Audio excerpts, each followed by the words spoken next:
In the early 1800s, these fields were part of a slave plantation. The famous slave, Dred Scott, whose petition for personal freedom captured the attention of the Supreme Court, lived and labored here. His wife is believed buried here in this slave cemetery. Selected as a school for African Americans in 1895, this estate consisted of land, slave cabins, and a dilapidated manor house.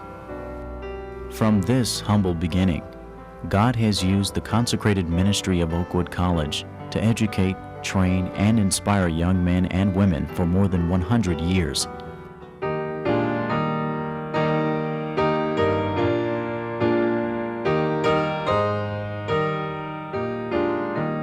Three decades after emancipation, African Americans in the South were still deprived of equal participation in the economic, social, and political life of their communities. For more than 2 decades, God had impressed Ellen White with the great need and potential of people of color in the South. Ellen was convinced that the church had an obligation to preach the gospel and to provide educational opportunities for them.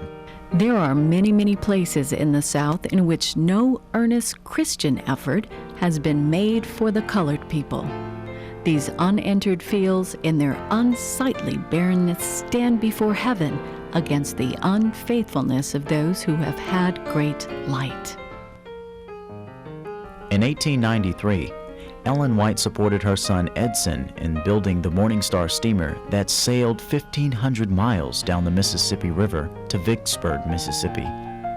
Edson and his assistants preached the gospel and started school for people of color. Their mission was dangerous. Each day brought fresh challenges and difficulties. Yet, the seed sown was blessed of God and bore abundant fruit. In 1895, Edson White also established the Southern Missionary Society to foster the work among African Americans in the South. It later became the framework for the 3 regional conferences in the Southern Union. The Gospel Herald, first published on board the Morning Star, was a forerunner of the Message magazine. Ellen White's vision of an educational training center for African American young people was finally realized in 1895. General Conference leaders G.A. Irwin, O.A. Olson, and Harmon Lindsay purchased the former Beasley estate, just outside of Huntsville, Alabama. Named for its beautiful oak trees, Oakwood Industrial School opened November 16, 1896, with 4 teachers and 16 students. In regard to this school at Huntsville, I wish to say that for the past 2 or 3 years, I have been receiving instruction regarding it, what it should be, and what those who come here as students are to become. This new school soon played a key role in the growth of the African American constituency in the Southern Union and throughout the country. One of the strengths of Oakwood College was a godly faculty, men who lived what they were trying to teach us. The curriculum for the training of ministers, we actually left here prepared doctrinally, in terms of substance. We were taught how to be persuasive. We were taught the importance of visitation and dealing with people where they were, rather than confining ourselves to pulpits and preaching at the people that we did not understand. A wave of student literature evangelists from Oakwood College witnessed, gave Bible studies, and flooded the South with tracts, magazines, and books.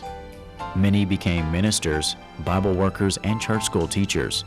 More than 90% of Seventh-day Adventist African American workers received all or part of their training at Oakwood College. No one could dream unless it was the prophet who stood on these grounds and indicated that this school should be put here. And she didn't go any further. So there's no evidence that anybody dreamed that it would become influential worldwide with a multiracial, multinational faculty with students from 17 or 18 countries coming here.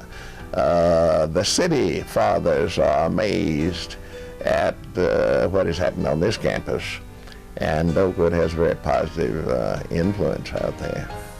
As Oakwood graduated from a junior college to a senior college, its influence on the church's African American constituency was increasingly felt in administration, evangelism, education, medicine, public service, and even the armed forces. Oakwood College, as do so many of the schools of the prophets, makes a number of significant contributions to society, to the world. And now I'm paraphrasing the book Education by Ellen White. Oakwood, first of all, contributes by serving as a barrier against widespreading corruption. When you think of the backgrounds of so many of the African American students coming out of inner city surroundings, Oakwood is an oasis in the desert. I know it was for me. Secondly, Oakwood promotes the mental, physical, and spiritual welfare of young people. And by spiritual welfare, it prepares you not only for this earth, but for life in the world to come. Third, Oakwood provides prosperity to the nation and to the world by furnishing it with people who are qualified to act with the fear of God as leaders and counselors. In my responsibility as Navy Chief of Chaplains, I advise the Secretary of the Navy, the Chief of Naval Operations, the Commandants of the Marine Corps, and the Coast Guard. Oakwood prepared me to do that with competence. Oakwood College has entered its second century of existence. Today's beautiful and spacious campus features carefully maintained historical structures and modern buildings, including the recently constructed Business and Technology Complex. The Ellen G. White Estate Oakwood Branch Office provides a research facility for the Adventist constituency of the Southern Union. The Leadership Education for the Adult Professional Degree Program serves as an innovative opportunity for working adults over the age of 25 to receive a college degree. Oakwood College today is technologically driven and is included in the U.S. News and World Report's list of America's best colleges. Computer labs and equipment provide training and the infrastructure necessary to ensure state-of-the-art technology in the classroom and throughout the campus. Students are engaged in areas of research, internships, work opportunities, and exchange programs partnering with corporations and agencies, such as NASA, Marshall Space Flight Center. New generations of Oakwood College alumni continue to serve their communities and churches to the glory of God. Our students, whatever field they go into, they seem to do well when they go to advanced levels of education. And when it comes to the job market, our graduates are very, very popular because, you know, around here we teach the Ten Commandments. And a businessman certainly wants somebody who's handling his cash, to be honest, or at least been trained to it, honesty. But it is a fact of record that Oakwood College students fare well in the secular society and are less likely to encounter certain difficulties that some other people with some other habits have, because we teach them temperance, we teach them not to smoke, we teach them not to drink, we teach them individual responsibility, and all of that is at a premium now in today's world. There has been laid a foundation that will be as enduring as eternity. And yet, all the work that has been done is only a beginning.